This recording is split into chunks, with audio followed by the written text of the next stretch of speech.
June 5th, 1944. The night sky over southern England stretched like an endless black canvas, pierced only by the glint of moonlight on the silver wings of C-47 Skytrains. Inside one of these lumbering aircraft, at 12,000 feet, the air was thick with tension. Soldiers of the 101st Airborne Division, young men barely out of their teens, sat packed shoulder to shoulder, rifles strapped to their chests, parachutes snug on their backs. The quiet hum of the engines vibrated through the metal frame, a relentless reminder that every second brought them closer to Normandy. Private First Class William Billy Thompson adjusted his helmet and checked his equipment again, his hands shaking despite the sweat-slicked grips of his gloves. Around him, whispers traveled in fragmented sentences, some about their families back home, others about the rumors of German SS patrols awaiting them below.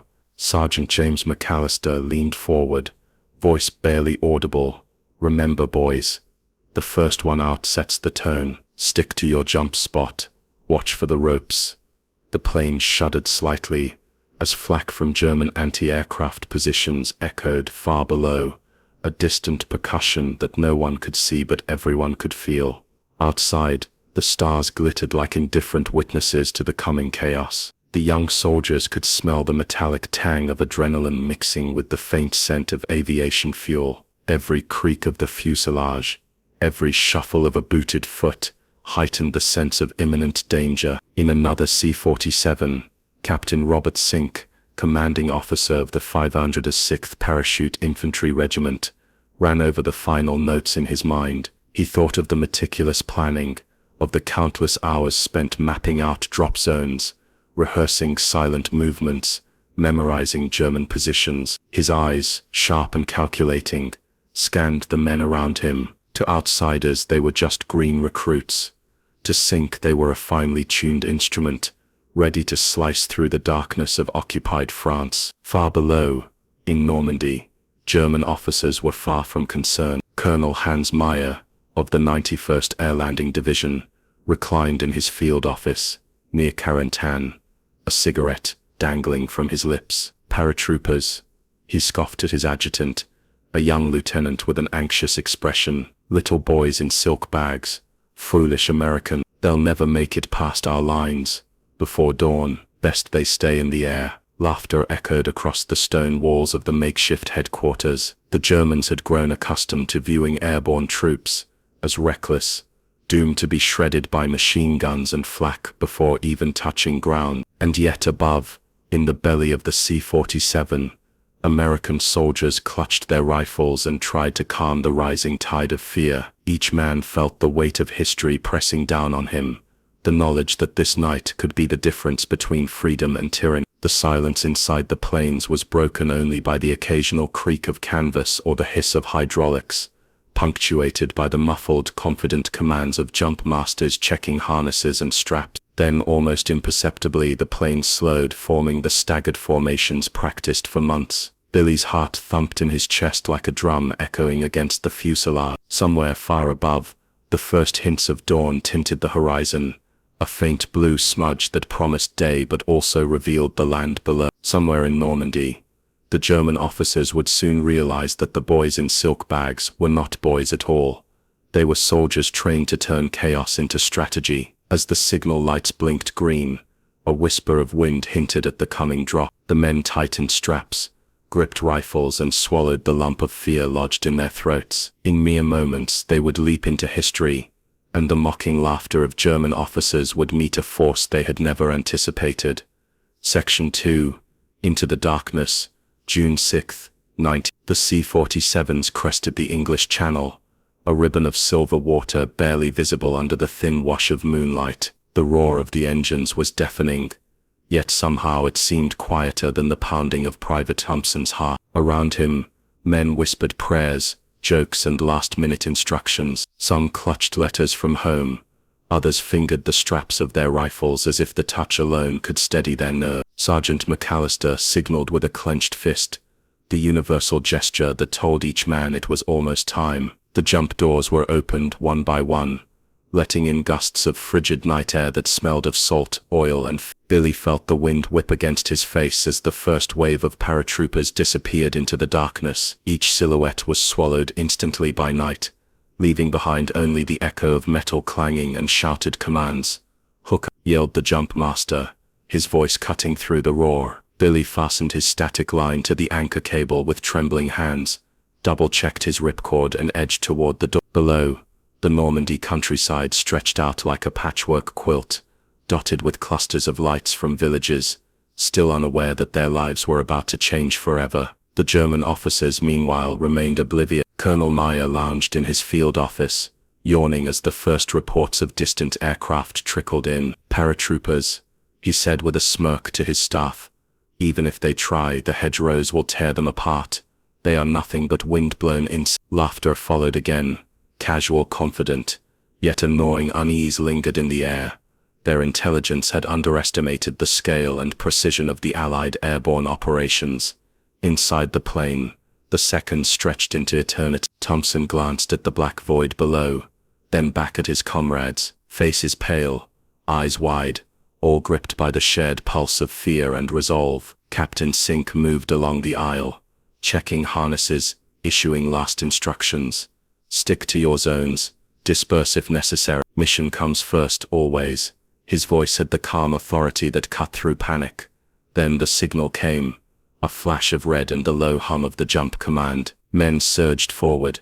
Thompson jumped first, the world erupting into cold air and dizzying speed. The ground fell away, dark and threatening. The night swallowed him, and for a heartbeat he was suspended between fear and exhilaration, between the world he knew and the one he was about to fight for. Below, German sentries spotted the flares of descending paratroop. Rifles were raised, and machine guns clicked into readiness. But the Americans were trained for this, twisting mid-air to avoid fire, landing with precision in fields, orchards, and small clearings. Some were scattered by wind or anti-aircraft fire, landing far from their designated zones, but each man carried the same deadly intent: to disrupt, to sabotage, to survive. In the chaos of descent, Private Thompson landed hard on the muddy earth of Normandy, the impact jolting his spine and sending a cloud of dirt into the night air. He scrambled to his feet, rifle ready, ears ringing with the distant crackle of gunfire. Around him,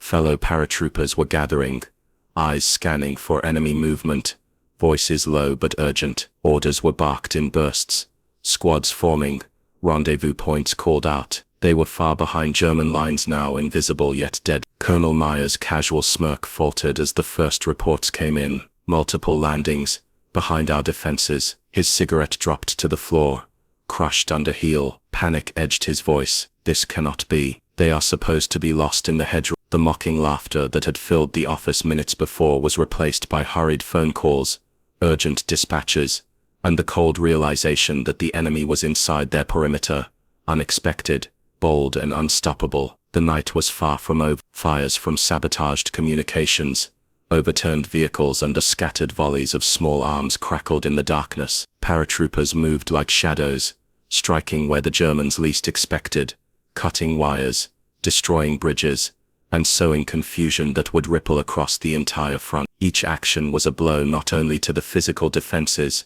but to the morale of the German troops, who had believed airborne soldiers to be little more than doomed men. Private Thompson ducked behind a hedgerow, panting, as tracer rounds hissed overhead. The reality of war had never felt so immediate, so alive. He glanced at his watch. Dawn would come soon, and with it, the full scale of what they had accomplished would begin to unfold. But for now, every heartbeat, every suppressed breath, every movement in the shadows counted. Tonight they were no longer just soldiers. They were ghosts, haunting the German rear lines, a force they had mocked, underestimated, and would soon. Section 3. Chaos in the German rear. The first hints of dawn were barely visible on the horizon, a thin grey ribbon that did little to illuminate the tangled maze of Normandy hedgerows. Private Thompson crouched behind a gnarled oak, mud caking his uniform, rifle pressed tightly against his shoulder. Around him, fellow paratroopers emerged from the shadows of trees and barns, their movement swift and deliberate. The quiet countryside was no longer tranquil. It had become a labyrinth of sudden danger, with every road, field, and farmhouse a potential battlefield. Lieutenant Colonel Robert Sink moved through the squads, his voice calm but firm. Cut the wires to the main lines. Destroy the radios. Every phone we silence is another message the Germans won't send. Soldiers darted into action, their hands steady despite exhaustion and fear. In a small clearing, Corporal James O'Reilly rigged explosives along a communication pole, muttering a quick prayer as he attached the blasting caps. With a muffled explosion, the pole toppled, wires sparking and twisting in the air. In moments, the quiet lines of German command became a broken network of silence. At the German headquarters in quarantine, Colonel Hans Meyer's face was pale. In the dim light of lanterns, officers barked orders, scrambling to locate the source of the disruptions.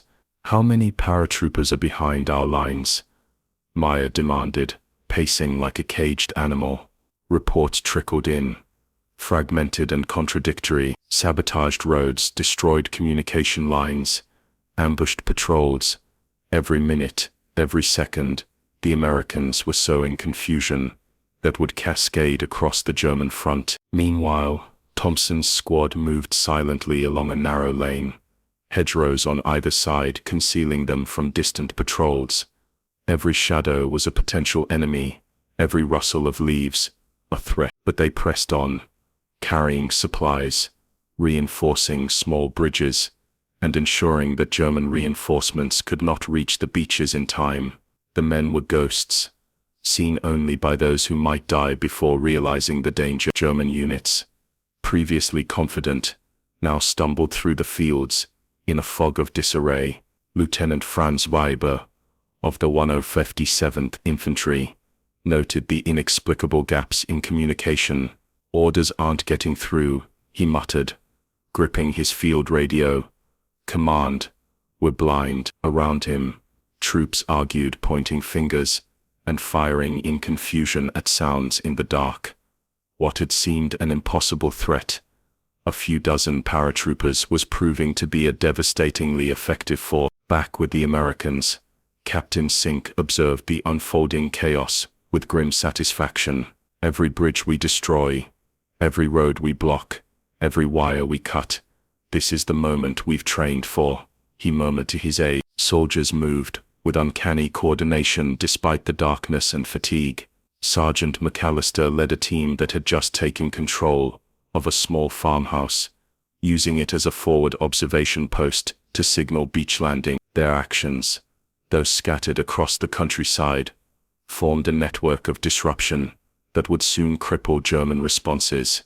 In one isolated village, Private Thompson found himself in the middle of an abandoned German truck depot. Vehicles sat ready to reinforce the coast, their engines cold. Thompson signaled silently to Corporal O'Reilly, who planted explosives under the trucks. Seconds later, a series of muffled explosions sent shockwaves across the fields, the flames illuminating the horror-stricken faces of nearby German soldiers who had arrived too late. The boys in silk bags, once mocked, were now masters of controlled chaos.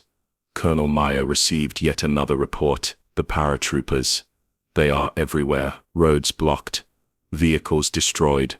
They are not being defeated." His voice shook, anger mixing with disbelief. His officers looked to him for answers, but there were none. Every plan, every expectation had crumbled. The mocking laughter that had once filled the room was now replaced with silence, broken only by the frantic ringing of telephones and the shouted commands of officers trying to salvage order from the nightmare.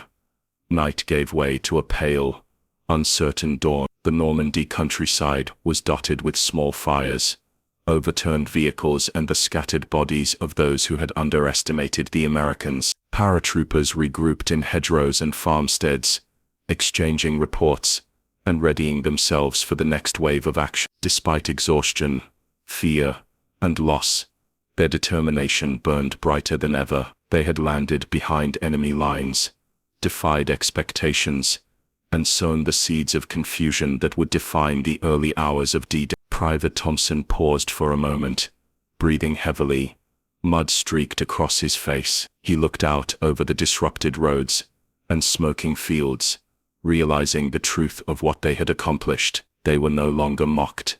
They were feared. Every German officer who had laughed at the suicide troops would soon learn that these airborne soldiers were the spearhead of a war that would reshape Europe. Section 4. Striking key targets. By 04 hours, the first grey light of dawn revealed the full scope of the chaos that the American paratroopers had unleashed. Private Thompson and his squad moved cautiously through the misty fields, the earthy scent of mud and gunpowder mingling in the cool morning air. Ahead, the faint outlines of a German artillery position loomed, a key target that, if destroyed, could delay reinforcements to the beaches. Captain Sink knelt behind a hedgerow, binoculars pressed to his eyes. O'Reilly, Thompson, you're with me. McAllister, take the men east and cut Route 13. We cannot let the enemy regroup. Orders were crisp, executed without hesitation. Every paratrooper understood the stakes. One misstep could mean death, but precision could cripple the German response to the Normandy landings.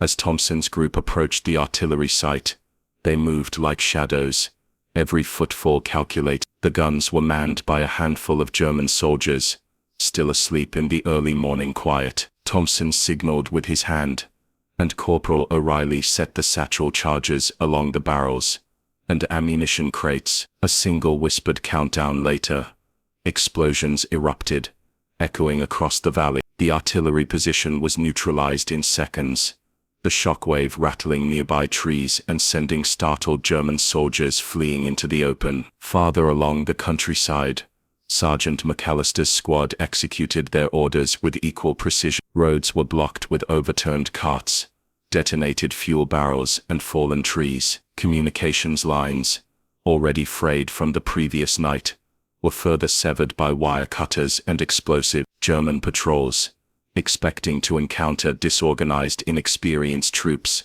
found themselves ambushed at every turn. The paratroopers' daring movements were surgical, designed to inflict maximum disruption, while minimizing their exposure. In a small village near Sainte-Mère-Église, Private Thompson encountered a group of German engineers, attempting to repair a sabotaged bridge. Without hesitation, he and a fellow soldier fired warning shots, forcing them to flee. They then rigged the bridge with explosives. Moments later, a controlled detonation sent timbers and planks plunging into the river below. Supplies, vehicles, and reinforcements meant for the beaches were now delayed, their path blocked by the ingenuity of a handful of airborne soldiers. Back at the German command posts, Colonel Meyer's frustration boiled over. Officers rushed in with frantic reports: key roads impassable, artillery silenced, communications down, and scattered paratroopers disrupting every attempt at organization. Meyer slammed his fist against the table. These Americans, they are not normal soldiers. They move like shadows, strike like ghosts. For the first time, doubt crept into the mind of the man who had once mocked their very existence. Meanwhile, Captain Sink and his men regrouped after their successful raid. Thompson, mud-streaked and exhausted, peered toward the rising sun, its light cutting through the morning fog. The battlefield was littered with the remnants of German defenses, smashed trucks, destroyed weaponry, and the faint smoke of still-burning structure. Despite fatigue, the paratroopers pressed on, moving swiftly to new objectives. Every action was coordinated with the broader strategy of D-Day, a testament to months of meticulous planning and training. Amid the chaos, Thompson had a fleeting moment to glance at the terrified faces of the German soldiers fleeing the fields and villages. They had laughed at him, at his comrades, labeling them reckless and doomed. Now the fear in their eyes told a different story, one of respect, disbelief, and terror. The Americans' daring night drop had shattered assumptions and turned the tables in an instant. By mid-morning, the impact of the airborne operations was undeniable. paratroopers had successfully neutralized key targets, slowed reinforcements, and created confusion that would allow the beach landings to succeed. Each squad, each man, had become part of a larger tapestry of disruption, threads woven carefully to unravel the enemy from within. For Private Thompson, the exhilaration of success was tempered by exhaustion. The night had tested him in ways he could never have imagined, yet he felt a surge of pride. He and his comrades had done the impossible. They had landed behind enemy lines, struck with precision, and changed the course of the battle. And somewhere in Normandy, German officers were no longer laughing. They were scrambling to respond to the unanticipated fury of airborne warfare. Section 5. Holding the Gains. By 08:00 hours, the morning sun had fully risen over Normandy, casting long shadows across the hedgerows and fields scarred by explosions and gunfire. Private Thompson and his squad huddled behind a low stone wall, rifles ready, eyes scanning every movement. The initial chaos had given way to a tense lull, a moment to catch their breath. But the Germans were already regrouping, and counterattacks were inevitable. Sergeant McAllister crouched beside Thompson, pointing toward a cluster of German troops assembling on the far edge of a wheat field. "They're coming," he muttered, voice tight but controlled. "Hold this line, don't let them push through." The paratroopers nodded, gripping their rifles and gripping onto the adrenaline that had carried them through the night. Captain Sink moved quickly from position to position, coordinating with squads across the scattered drop zones. His voice, calm and authoritative, carried over the rising clamor of battle. "Positions. Hold your ground. Use the hedgerows. Concentrate fire on advancing troops." The Americans were outnumbered, yet every hedge, every ruined building, every stone wall became a defensive advantage. The first German counterattack struck with a coordinated volley of machine gun fire and mortars. Thompson felt the ground tremble as shells exploded nearby, mud and debris showering over him. He fired blindly at flashes of movement, each round intended to suppress, to delay, to survive. Around him, fellow paratroopers returned fire with deadly efficiency, despite exhaustion and the chaos of the battlefield. In one tense moment, Thompson noticed a small group of German soldiers attempting to flank their position.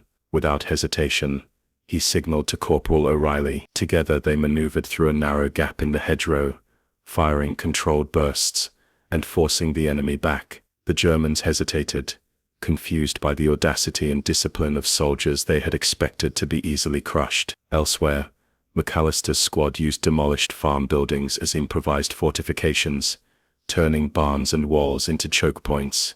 Every step the Germans took into this network of traps was met with resistance. Explosions, rifle fire and shouted commands blended into a terrifying symphony for the enemy, a relentless and unpredictable threat emerging from the shadows. Colonel Hans Meyer, now fully aware of the situation, paced furiously in his command post. "They are not stopping," he barked at his staff. Reports detailed destroyed vehicles, delayed reinforcements, and continued disruption from scattered American squads. The officer who had once dismissed airborne troops as foolish boys, now confronted the terrifying reality. His rear lines were in chaos, and the Americans were holding positions that should have been lost to inexperience. By late morning, the paratroopers had successfully held their key positions, preventing German units from regrouping or advancing toward the beaches. Thompson, mud-streaked and weary, peeked over the hedgerow to see retreating German soldiers, their movements hesitant and fearful. The paratroopers' presence behind enemy lines had turned the tide in localized areas, creating a ripple effect that disrupted command and control throughout the region. Captain Sink moved among his men, offering quiet words of encouragement. "We've done more than survive," he said. "We've delayed the enemy, protected our forces on the beaches, and proven that airborne troops are not just soldiers. We are a decisive force." Thompson felt a surge of pride at those words. Every action, every risk taken in the dark hours had contributed to a larger plan, and the consequences were unfolding with terrifying clarity for the Germans. Even as the day wore on, sporadic firefights continued across the countryside. Paratroopers moved from hedgerow to hedgerow, securing bridges, blocking roads, and reinforcing weak points. The enemy, previously confident and mocking, now regarded them with wary caution. The myth of the doomed airborne troops had been shattered, replaced by a reputation forged in fire, blood, and the unyielding courage of young men who had jumped into history. By midday, Thompson took a brief moment to survey the battlefield. The rolling fields of Normandy bore the scars of the night's daring assault, destroyed vehicles, smoldering ruins, and the unmistakable signs of fierce resistance. But the Americans remained, a testament to training, courage, and determination. Somewhere, far beyond the hedgerows, German officers received the unmistakable truth. The airborne troops they had mocked were no longer just a nuisance. They were a critical and unstoppable threat. Section 6. Reinforcements and escalation. By early afternoon, the quiet tension of the morning had escalated into the full roar of battle. German commanders, now fully aware of the paratrooper threat, scrambled reinforcements from nearby divisions. Convoys of trucks, armored half-tracks, and trucks loaded with infantry began moving toward the disrupted sectors, their engines rumbling through the mud-soaked countryside. Private Thompson crouched behind a stone wall, mud streaked across his face, eyes fixed on the distant approaching convoy. Sergeant McAllister signaled the squad forward, rifles at the ready. Hold fire until they're in range. Take out the lead vehicle and watch their formation crumble. Thompson felt the familiar mix of fear and resolve tightening in his chest. They were outnumbered, but surprise and strategy remained on their side. Captain Sink observed the German reinforcements through his binoculars. Concentrate fire on the vehicles. Hit the lead and the rear, trap them in between, he instructed. The paratroopers moved like shadows through hedgerows, merging just long enough to unleash controlled volleys of fire. Bullets ripped through tires, engines erupted in flames, and vehicles swerved into ditches. The German convoy ground to a halt, soldiers scrambling into cover, as chaos spread through their ranks. From the German perspective, the escalation was a nightmare. Colonel Hans Meyer, pacing in his headquarters, received fragmented reports. The paratroopers, they are engaging reinforcements before we can reach them. Every convoy is stalled. Every formation is broken. Panic replaced his earlier frustration. The mockery that had once filled his office had vanished, replaced by an urgent realization. The Americans were not only behind their lines, they were systematically dismantling their ability to respond. In a narrow farm lane, Thompson and his squad advanced on a cluster of German half-tracks. Attempting to regroup, they moved silently, using collapsed walls and trees for cover. With a series of well-placed grenades, they disabled the vehicles, sending armored metal tumbling into muddy ditches. The Germans, caught off guard, fired sporadically but could not regain control. The paratroopers' audacity and skill forced them to retreat, leaving the countryside littered with disabled vehicles and bewildered soldiers. Elsewhere, Sergeant McAllister's team ambushed another unit attempting to cross a partially destroyed bridge. Using explosives left earlier and suppressive rifle fire, they stopped the German advance entirely. Thompson caught sight of the enemy soldiers' faces. Confusion, fear, and disbelief. The men who had laughed at airborne troops in the early hours now recognized the terrifying reality. These soldiers were trained, organized, and lethal. Captain Sink coordinated multiple squads across the disrupted area, creating overlapping fields of fire and defensive position. The Americans' network of ambushes and fortified points prevented the Germans from regrouping effectively. Every attempt to advance was met with disciplined, coordinated resistance. The paratroopers' presence behind enemy lines had become a force multiplier, magnifying the chaos already sown in the previous night's operations. As the afternoon wore on, the intensity of the engagements showed no signs of letting up. Thompson and his squad repositioned to a higher hedgerow, using the vantage point to suppress a flanking maneuver by German infantry. Explosions from previously rigged bridges and communication posts echoed in the distance, a constant reminder that every strategic move had already been undermined. Colonel Meyer, now pale and furious, tried to coordinate a counteroffensive. Messengers ran frantically between field units,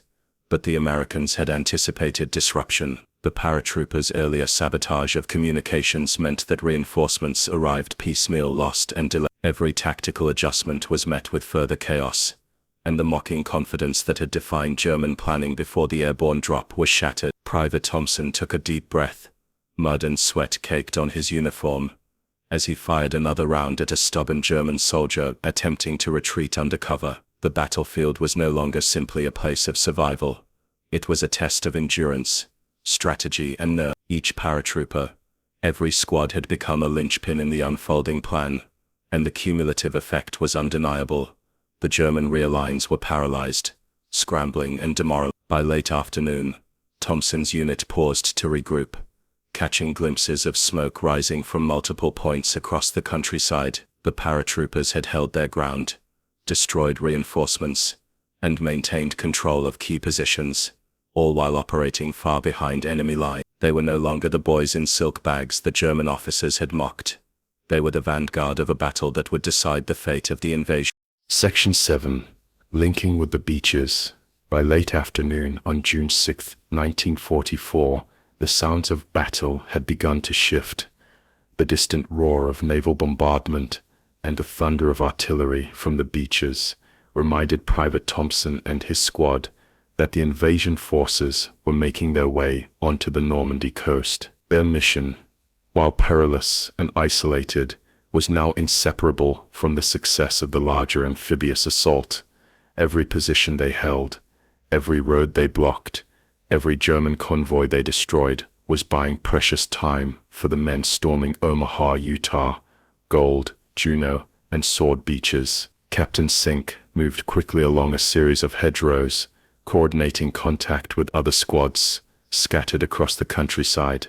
Thompson, your team needs to secure the crossroads near Saint-Mihiel. Cut any movement toward the beachhead. Delay them, no matter what. Thompson nodded, adrenaline surging again despite the fatigue of hours of fighting and sleepless night jumps. He and his squad moved like shadows across the fields, using the terrain to their advantage. The first German units attempting to reach the beach reinforcements encountered paratrooper ambushes. Thompson's squad opened fire from concealed positions behind hedgerows, barns, and stone walls. Vehicles stalled in the mud as soldiers scrambled for cover. Explosions from previously planted charges made roads impassable, turning the German advance into a nightmare of confusion and delay. Every moment bought by the paratroopers directly contributed to the survival of thousands of soldiers fighting at the shorelines below. In a small orchard near the crossroads, Thompson spotted a German officer attempting to organize a counterattack. Without hesitation, he fired a series of well-aimed rounds, forcing the officer to retreat into the cover of the trees. Corporal O'Reilly laid down suppressive fire while the squad moved to secure the intersection, cutting off a vital route the Germans hoped to use to flank the beaches. The Americans were no longer simply behind enemy lines. They were the invisible hand shaping the outcome of the largest amphibious assault in history. Colonel Hans Meyer's frustration deepened. Communications continued to fail. Reinforcements were delayed or destroyed, and reports trickled in of American troops controlling critical points that should have been under German control. How is this possible? Meyer demanded, voice rising in anger. These paratroopers, they are everywhere. Officers scrambled to respond, but every attempt was slowed by the earlier sabotage, by destroyed bridges, and by the unpredictable yet coordinated strikes of the airborne troops. On the beachhead, the impact of the paratroopers' actions became painfully clear. Units that had expected heavier German resistance found gaps, confusion, and disorganization among enemy defenses. Mines were fewer in some sectors because roads had been blocked. Artillery crews were absent or misdirected because communication lines were cut. Soldiers storming the beaches were able to push forward faster than anticipated, a success built in no small part by the daring, calculated chaos created by men like Thompson. By mid-afternoon, Thompson's squad had successfully held the crossroads, their presence disrupting every attempt by the Germans to organize a coherent counterattack. The landscape was scarred with destroyed vehicles, smoldering fields, and the remnants of firefight. Yet despite the destruction and exhaustion, the paratroopers pressed on, moving from one key point to the next, linking their actions with the beach landings in real time.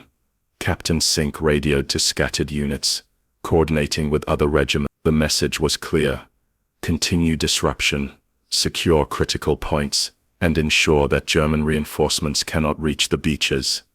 The paratroopers' mission had transformed from isolated sabotage to the linchpin of the invasion strategy. Every bold jump, every hedge-held position, and every firefight mattered.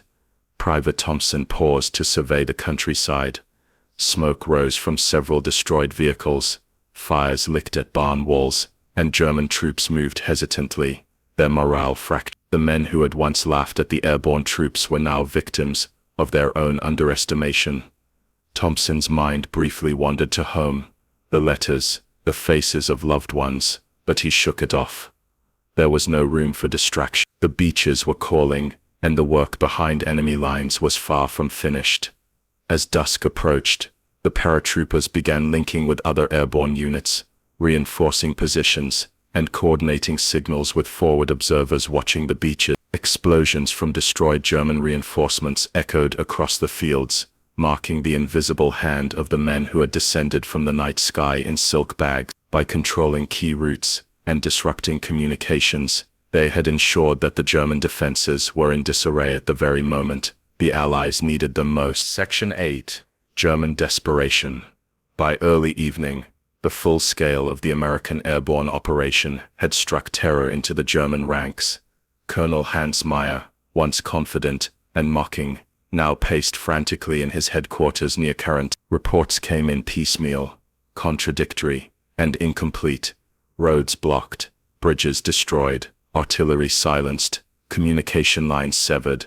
Every strategic advantage the Germans had relied upon was slipping through their fingers. Lieutenant Franz Weber, tasked with coordinating a counteroffensive, appeared at Meyer's side, face pale and drawn. "Colonel, they're everywhere. Small groups, moving like phantoms.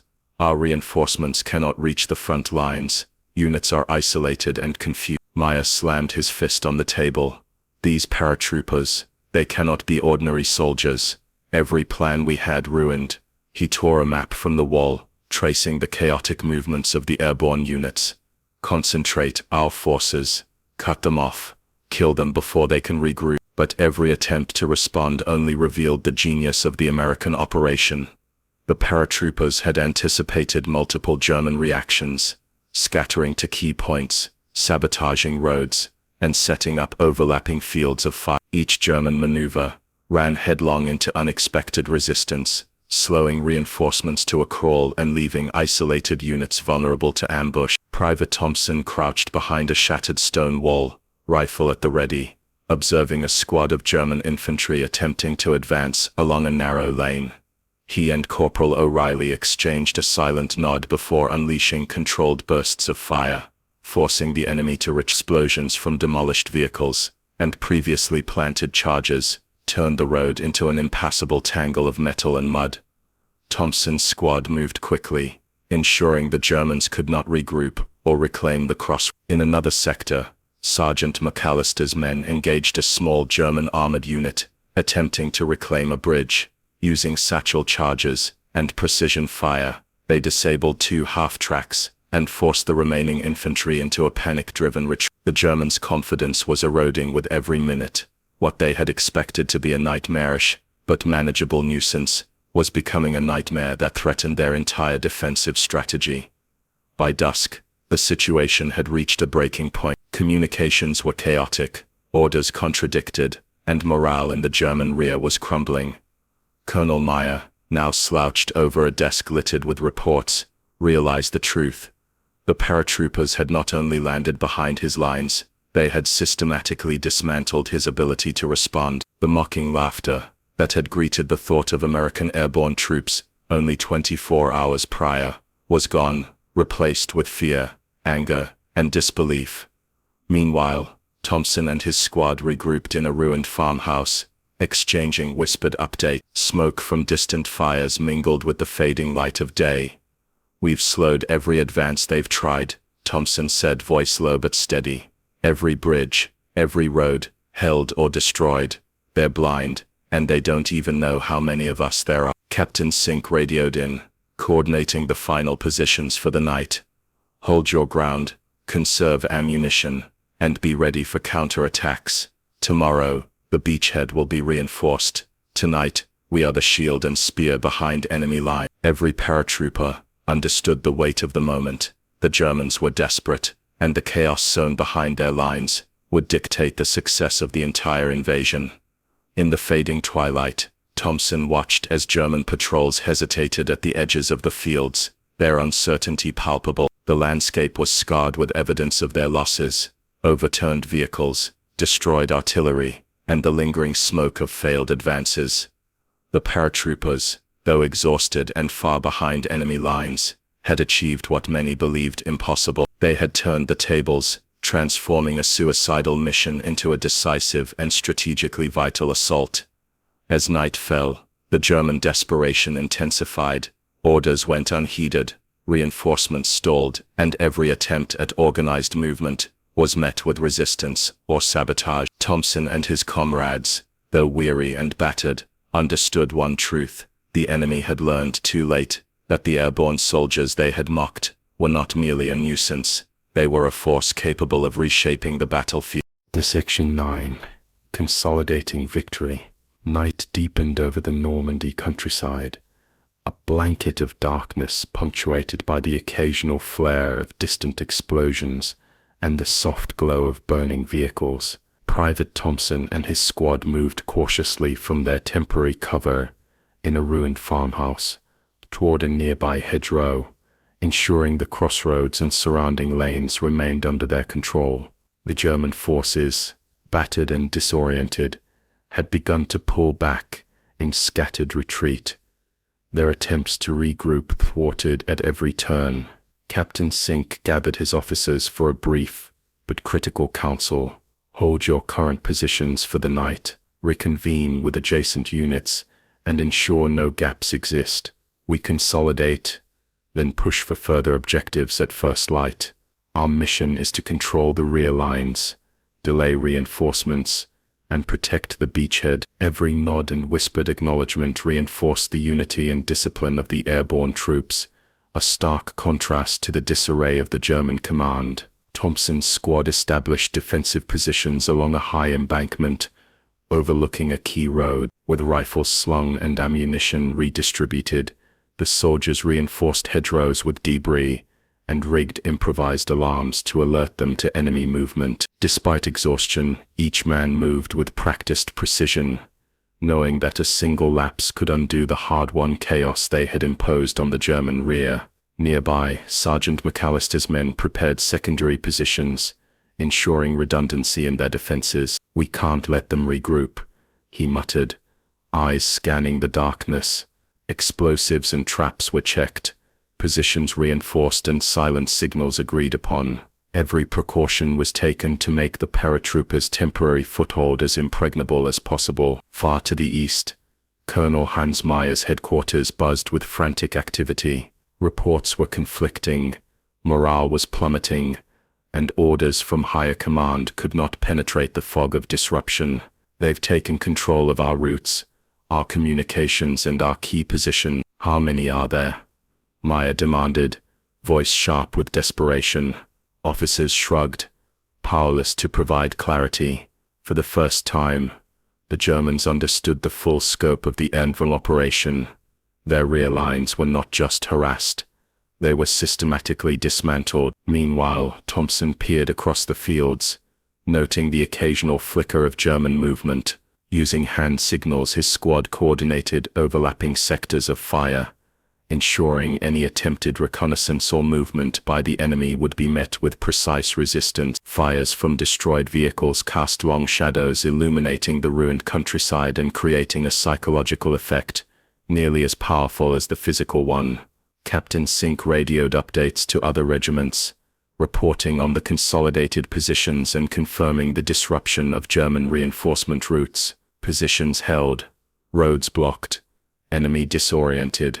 "Our men are ready for first light," he said. The collective effort, of dispersed units across Normandy had begun to form a coherent network, a web of controlled chaos designed to safeguard the success of the beach landings. As the night wore on, Thompson allowed himself a brief moment to reflect. The past 24 hours had tested every skill, every nerve, and every ounce of courage in him and his comrades, yet the evidence of their impact was undeniable. German forces had been slowed, scattered, and demoralized. What had begun as a high-risk airborne drop had evolved into a decisive strategic maneuver, one that would echo throughout the remainder of the invasion. From their vantage points, the paratroopers watched the distant horizon, where the first signs of coordinated movement from the beach landings suggested that their efforts were having the intended effect. Each destroyed road, sabotaged bridge, and disrupted communication line contributed to a larger, meticulously executed plan. The airborne troops, once dismissed as reckless and expendable, had proven their critical value in the early hours of D-Day. As dawn approached, Private Thompson adjusted his rifle and checked his equipment. The night's fighting had been brutal, but the mission was far from over. German desperation had slowed reinforcements, but new challenges awaited. Yet for a brief quiet moment, he allowed himself to feel pride and awe at what they had accomplished. They had struck from the sky, defied expectation, and held the enemy at bay, shaping the very course of history from behind enemy lines. Section 10. Dawn of Victory. June 6, 19. The first golden streaks of sunlight pierced the horizon, cutting through the morning fog that clung to the Normandy countryside. Private Thompson, crouched behind a hedgerow, squinted at the distant beaches, where the roar of naval bombardment and the rhythmic thunder of artillery signaled the ongoing Allied landings. The paratroopers' mission, executed under the cover of night, was now beginning to reveal its full impact. Captain Sink moved along the hedgerow, inspecting defensive positions and coordinating signals with other squads. "Hold steady," he instructed, voice low but firm. "The Germans will attempt to regroup, but they will find the roads blocked, the bridges destroyed, and their communications severed. Our men have turned their rear into a trap." Every squad nodded, weapons ready, eyes alert to the faintest movement in the fields and trees surrounding them. From Thompson's vantage point, the scene below the hedgerows unfolded like a living map of chaos. German troops attempted to advance toward the beaches, only to be funneled into ambushes set by paratrooper convoys. Ground to a halt behind destroyed bridges. Officers shouted contradictory commands, and soldiers, exhausted and disoriented, scrambled in confusion. The calculated mayhem created by the airborne troops had left the enemy paralyzed at the precise moment when the Allies needed them to be. Private Thompson fired a few rounds at a German patrol trying to cross a destroyed lane. The men ducked behind cover, confusion etched into their faces. Around him, paratroopers moved silently from hedgerow to hedgerow, ensuring control of key intersections, suppressing any attempt at a coherent counterattack, and signaling to beach landing forces where German positions were weakened. Colonel Hans Meyer, in his headquarters near Carentan, was now consumed by desperation. Reports painted a grim picture: key roads blocked, artillery positions neutralized, communication lines shattered, and his rear lines effectively paralyzed. "How did they manage this?" Meyer demanded, his voice cracking. Officers shook their heads, unable to offer solutions. The mocking laughter of the previous night had vanished completely. Airborne troops, once dismissed as expendable, had proven themselves decisive. Meanwhile, Captain Sink coordinated with forward observers watching the beachheads, using smoke signals, flares, and radio messages.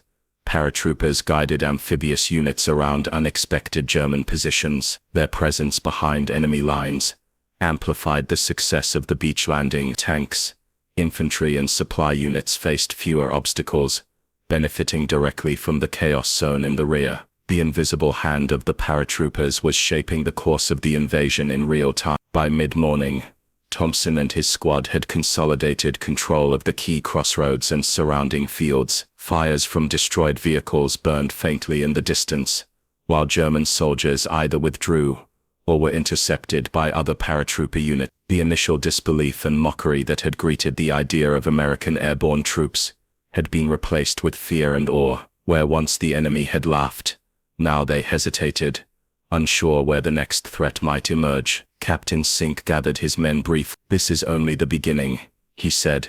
"We've bought time, disrupted their lines, and protected the beachhead. Hold your positions and be ready for further orders." Thompson felt the weight of those words. Their night drop, once considered a suicidal mission, had turned into one of the most critical contributions to the success of D-Day. The courage, discipline and ingenuity of these men had rewritten expectations. Thompson's eyes swept the battlefield once more. Hedgerows scarred by rifle fire, overturned vehicles and smoldering debris testified to the night's daring operations. Yet in the midst of the destruction, the paratroopers stood undefeated, a silent and lethal presence behind enemy lines. Their actions had forced the Germans to fight a battle they could not control, disrupted reinforcements, and ensured that the invasion forces on the beaches could establish a foothold in Normandy. In that moment, the true magnitude of their achievements sank in. The men who had been mocked, labeled reckless and expendable, had arrived like ghosts in the darkness,